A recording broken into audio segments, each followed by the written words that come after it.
like I think that what sometimes we seem to forget is the toll that plantation experience Yeah, man. does, it takes from you in terms of your mental and physical health. You're not sleeping as much.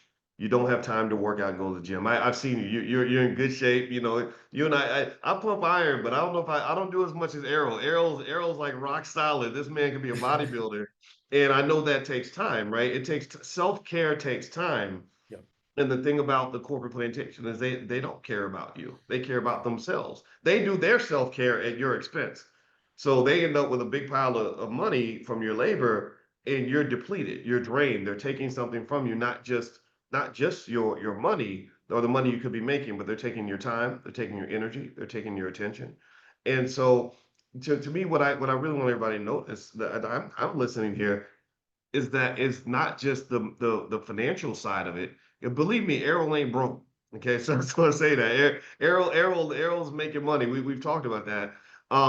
But it ain't just about the money. It seems like it's about the stuff that's more valuable than money. Is that Definitely. would you agree with that? 100%. The peace of mind is more important than the money. My freedom is more important than the money. My health is more important than the money. My time is more important than the money.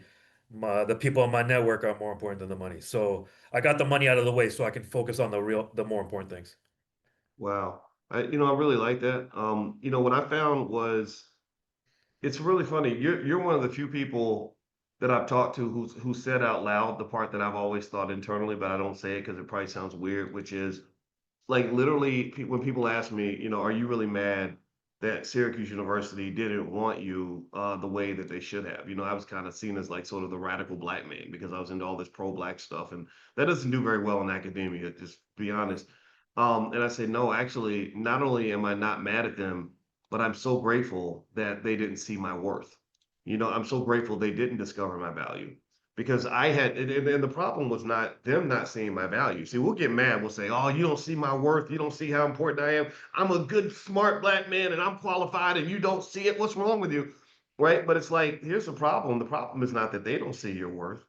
The problem is that you don't see your worth. Yeah. Like because if I had seen my worth, if I had a crystal ball at 25, and somebody said, "This is your worth, boys. This is who you are. This is your destiny, man. You get if you lock in." I never would have even been there in the first place.